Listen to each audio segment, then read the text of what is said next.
Réveillé par le crépuscule du soleil pointant le bout de son nez, je remballe ma tente, mes affaires, pour retourner sillonner la montagne. Je me retrouve assez vite au poste frontière français. Bien, reprenons la route.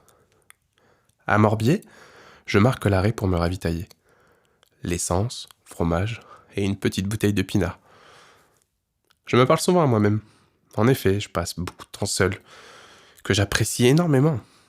Moi qui semblais être si dépendant de mon entourage, à écouter ce qu'il y a de bon et de mauvais, justifiant mes faits et gestes inconsciemment.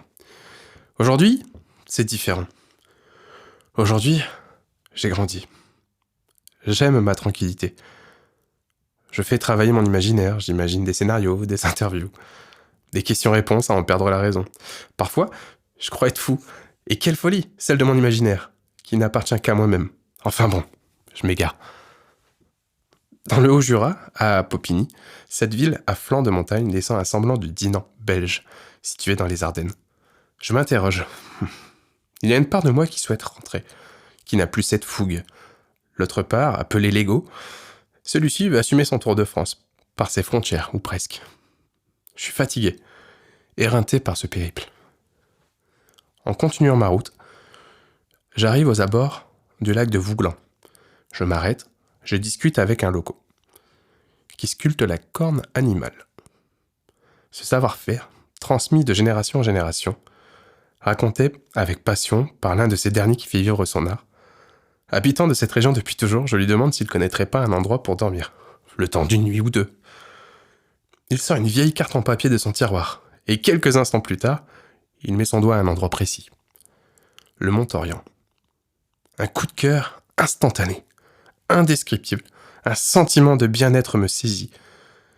Situé près du village de Géruge, ce havre de paix, fait de bois et de pierre, où le lynx est maître de ce territoire. Des bénévoles travaillaient d'arrache-pied pour remettre sur fondation ce site historique. Plus haut, un belvédère surplombant la plaine de Bresse. Ce point stratégique qui permet de voir les envahisseurs. C'est typiquement ce genre d'endroit qui me donne envie d'y poser les valises pour toujours. Ce soir-là, entouré de la Dame Nature, les vaches à ventre bas, et ce petit bout de paradis perdu me fait prendre une réflexion. Finalement, et avec beaucoup de recul, être raisonnable n'a jamais été le mot-clé de ce road trip. Muriel et Jelly, malgré quelques stigmates présentes, elles sont toujours là, ici avec moi. Ce sont mes plus belles alliées lors de ce voyage. Alors, remettons-nous en selle, il y a un road trip à finir. Passant par Pontarlier, Morteau, mais aussi Belfort, la région du Grand Est n'est que l'entame d'une région que je ne connais pas. Remontant vers Colmar, un charme fou s'y dégage. Les édifices médiévaux bordés d'une architecture d'un temps encore présent, debout. Le vieux Colmar, multicoloré, ses ruelles pavées et sa petite Venise. Des artistes de rue qui se font dans le paysage, laissant l'imagination de leur interprétation. Je me perds dans ces rues, puis finis par sortir Jelly de son étui. J'essaye de l'accorder, et la corde cède. Je regarde sur internet. Alors, boutique de musique Colmar. Ah, j'en ai une. Une vitrine sous façade rosée, me voici arrivé. J'en trouve à la porte ma batte de Pandore. Un pan de mur entier rempli de guitares, entre autres. En slalomant entre les pianos et les batteries, je me manque de trébucher sur un pupitre. Le bruit fait revenir de l'arrière-boutique son employé. Je me retourne et je la vois. C'est difficile de l'exprimer. J'ai l'estomac qui se noue, le cœur qui s'emballe et la voix tremblante. Je ne sais pas comment l'expliquer, mais c'est elle. L'observant l'espace d'un instant, le temps semblait figé. Ses yeux perçant mon regard, ses petites fossettes se dessinaient peu à peu, prolongeant les traits de son visage et de ses longs cheveux noirs soyeux. Ses petites oreilles percées, rouge à lèvres légèrement glossées, je tombe littéralement amoureux. Nous échangeons pendant un long moment. Elle me dit de revenir en fin d'après-midi pour récupérer Jelly. Omnibulé, je ne fais que penser à elle toute la journée. J'ai franchi le seuil de la porte et je la revois. Elle sort la facture et je meurs d'envie de lui faire un peu connaissance. Mais rien n'en sort. Muet, je reste. Je paye et je m'apprête à sortir et là, sur le pas de porte, je me retourne une dernière fois avant de m'en aller. Je n'ai pas le courage. Le soir, je rumine. Elle passe en boucle dans ma tête. Les jours suivants et autres, ainsi de suite et ainsi de suite. J'ai toujours affronté la vie la tête haute, le regard loin, avec fierté, et bien souvent que d'apparence. Les épreuves de la vie m'ont fait prendre conscience que nous en avions qu'une, et qu'elle est si précieuse car le temps est compté. Et si c'était elle ma destinée? Je ressens une énergie en moi qui me dit « Vas-y ». Mieux vaut des remords que des regrets. Par ce fait, j'ai pris une feuille, un crayon, et je lui écris une lettre. Allez mon Clem, un peu de courage. Je rentre dans la boutique, elle est occupée par un client. J'aperçois son collègue et lui demande de lui retransmettre la lettre, quand je serai reparti. Je me cache derrière une voiture, garée dans la rue. J'observe à travers la vitrine et je la vois. Son collègue lui tend la lettre. Mission accomplie. Je repars de Colmar, le cœur plus léger, dans l'espoir qu'un jour je la retrouve dans d'autres circonstances. C'est fou ce qu'une personne peut nous changer dans la perception. La puissance d'égayer notre journée par la pensée.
Remontant par le lac de Pierre-Percé, au-dessus de Gérardmer, je n'ai toujours rien reçu.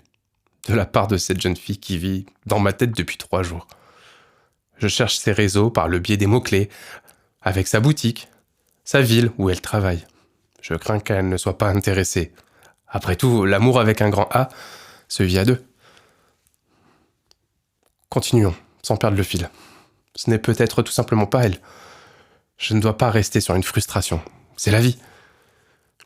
Une semaine s'est écoulée, et j'ai fini par traverser le parc naturel régional des Vosges. Un panorama digne des grandes aires du Canada. Son savoir-faire, ses confiseries, puis il n'en a fallu que quelques jours pour attraper Thionville et les Ardennes par Charleville-Mézières. Je décante une bouteille de pif. Avec une boîte de cassoulet qui mijote sur le réchaud, je n'ai pas bonne mine. C'est étrange, la nostalgie me guette. Je ressasse l'aventure que je viens de traverser. Mes joies, mes pleurs. Papy. La fille. Tout ce chemin. Pourquoi? Comment? Que dois-je en tirer de tout cela? C'est un grand point d'interrogation. Qui, à ce jour, il est encore trop tôt pour y répondre. Le lendemain matin, les briques rouges de mon enfance s'agrandissent au fur et à mesure du paysage qui se profile. Les corons. Je rentre dans le département voisin, le Nord, par Maubeuge. Je roule en direction de Valenciennes, mon dernier bivouac, avec cette routine de nomade. Chercher un bout d'herbe plat, sans être certain de le trouver. Attendre le début de la soirée pour installer la tente, sans que cela fasse tache dans le paysage. Faire à manger à la frontale dans le froid, puis manger chaud, et parfois froid. Cela fait plus de 3 mois que je n'ai pas pris soin de moi. Par des douches à la lingette à faire bouillir de l'eau, des cimetières. Sur les réseaux, je montre ma trace GPS qui s'aligne aux frontières de l'Hexagone. Et pour légende, merci de votre service à la ration. Dernière ligne droite, Douai et son pont Lévis sur la Scarpe. Je retrouve mes routes, les odeurs de friture dans les baraques à frites. Ses terris et ses champs de betteraves et de colza sur les bords de route. Que c'est bon de rentrer chez soi. Je retrouve mes amis, ma famille, après tout ce temps. Que c'est bon de pouvoir serrer dans nos bras les gens qu'on aime. Mon frère nous a rejoints plus tard en fin d'après-midi chez mes parents, assis sur le canapé, ma mère à ma droite et mon frère à ma gauche. Ma belle-sœur nous prend en photo tous les 3 réunis. Cette photo, je la publierai plus tard. Et pour les gens, une citation d'Orelsan. 2 points, ouvrez les guillemets. Au fond, je crois que la Terre est ronde. Pour une seule et bonne raison, c'est qu'après avoir fait le tour du monde, tout ce qu'on veut, c'est être à la maison. Fermez les guillemets, fin de citation. Le lendemain, je me rends sur la stèle de mes grands-parents. Je m'effondre. Le nom gravé sur le marbre, c'est la décompression, le cumul.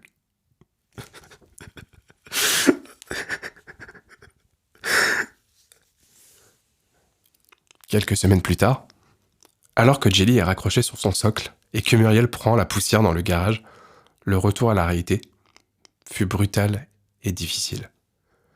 Vivre avec rien, s'épanouir des petites choses auxquelles vous vous êtes confrontés tous les jours, le réconfort d'un feu, perdu dans la forêt avec les étoiles pour compagnie, apprendre à s'aimer, revenir plus riche humainement, voyager, change la perception de la vie. Son foyer, ses amis, une douche chaude, manger à sa faim, ce confort qu'on oublie tant d'apprécier les valeurs, car nous en sommes habitués tous les jours. J'ai de la chance d'être français. Son territoire, bordé de mer et d'océans, ses montagnes, son histoire, sa culture, sa gastronomie, ses vins, mais aussi sa langue, Molière, et son savoir-faire. La France, c'est ça. C'est de traverser Montlion-en-Courcelles, où un château d'eau attire mon œil, car celui-ci est celle d'une peinture d'un enfant en salopette bleue, tenant dans sa petite main une plume, au pied d'un nid de mésanges bleus. À Reims, c'est des centaines de kilomètres de galeries souterraines qui entreposent des milliers de caissons de champagne. La France, c'est s'instruire à la bibliothèque Mazarine, située au cœur de Paris, qui est l'une des plus belles du royaume de France. C'est de s'asseoir dans le jardin du château de Chantilly, puis entendre et voir le ciel s'illuminer de lucioles qui scintillent le soir d'été d'un 14 juillet. C'est d'entendre le carreau parfait d'un bouliste lors de la finale d'un tournoi de pétanque. L'art de ne rien faire, juste apprécier le moment, dans l'eau chaude et cristalline de la Méditerranée, en baie de Santa Giulia, à Porto Vecchio. La liberté de porter une jupe sans craindre pour sa vie, ou même d'aller en prison. La France, c'est aussi des coutumes. C'est d'entendre le créole sur les marchés, négociant le kilo de mangue à Saint-Pierre, en Martinique. Être français, c'est aussi des valeurs. Le courage est l'une d'entre elles. C'est de se lever tôt pour travailler la terre agricole et sacrifier de son temps pour nourrir le bétail. La houle sur le bateau pour amener la pêche du jour, c'est de cantonner les corons les soirs de match dans le stade Bollard du Racing Club de Lens. Voilà, c'est ça ma France. Un soir, alors que j'allais descendre quelques pintes de bière au bar, une amie me suggère une idée. Mais pourquoi t'écris pas ton histoire ? Cela a fait sens.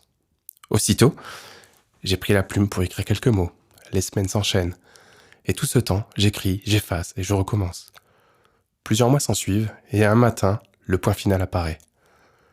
L'œuf que je viens de créer est là. J'imprime 5 exemplaires que je blottis contre mon torse. Je le tiens fermement, avec enthousiasme et fierté. Je place dans une grande enveloppe marron scellée un exemplaire de celle que j'ai créée.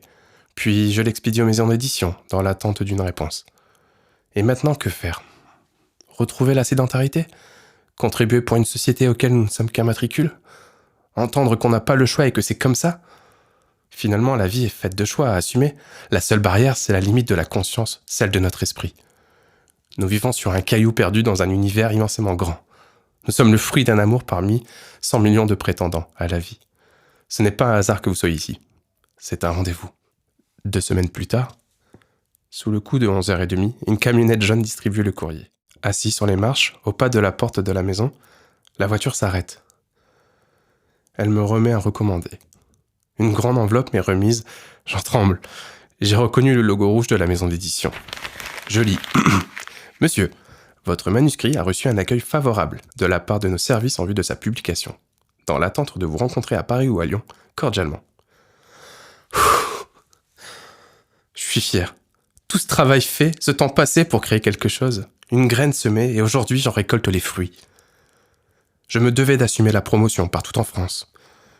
Je rencontre des nouvelles personnes, je raconte des anecdotes de mon histoire au micro, puis je signe des exemplaires. Amiens, Paris, Nantes, Bordeaux, Pau, Carcassonne, Marseille, Nice, Gap, Annecy, Lyon, Dijon.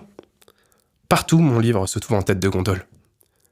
Arrivé à Colmar, Colmar. Bien entendu que j'y ai pensé à cette fille. Je retourne à la boutique de musique. La vitrine est vide, avec un panneau à vendre. Les souvenirs me traversent la tête, et à l'endroit même où je l'ai vue pour la dernière fois, bouleversé, je me rends à la promo, le cœur déchu. Il est tard. La file d'attente s'estompe peu à peu.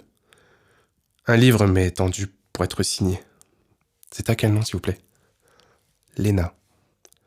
Je reconnais cette voix instantanément. Je me fige, puis lève mes yeux. Waouh, elle est encore plus belle que dans mes souvenirs. Je prends mon courage à deux mains, et je l'invite à prendre un verre. Et ce que j'ignorais, c'est qu'elle ne repartira plus jamais. Et maintenant, me direz-vous, quelle conclusion dois-je en tirer de tout ça ? Eh bien, la moralité, c'est qu'il n'y a pas de moralité. Soyons pragmatiques. La réalité, c'est qu'un jour, nous ne serons plus de ce monde. Et seulement une poignée de personnes se souviendront de qui vous étiez réellement. Vos valeurs, vos convictions partiront avec vous. Quand on meurt, il n'y a plus d'état d'âme. Quelle trace de moi vais-je laisser ? Ça n'a pas réellement d'importance pour moi. L'essentiel, c'est de vivre le présent, de ressentir et de vivre les choses telles qu'elles le sont. Le soleil réchauffant les pores de ma peau, un matin d'automne, mais aussi d'apprendre la disparition d'un être cher si prématurément. C'est de flipper à l'idée d'un jour de grandir, que je devienne parent dans un monde rempli d'amour et de haine. La simplicité si complexe parfois. La nostalgie du passé vous rendra triste. Quant au futur, il vous rendra anxieux. Alors essayez des choses, explorez, échouez, recommencez, persévérez autant de fois que vous le voulez. L'échec n'appartient jamais à celui qui essaie. Alors, ne soyez pas trop dur avec vous-même. Le bien et le mal n'est qu'à point de vue, un degré. Soyez libre de rêver votre vie, mais surtout de vivre vos rêves. Je sais, c'est dur, mais cela sera tellement plus savoureux quand vous y parviendrez. À toutes et à tous, merci d'avoir pris le temps de m'écouter. C'était Clément pour le podcast Diapason.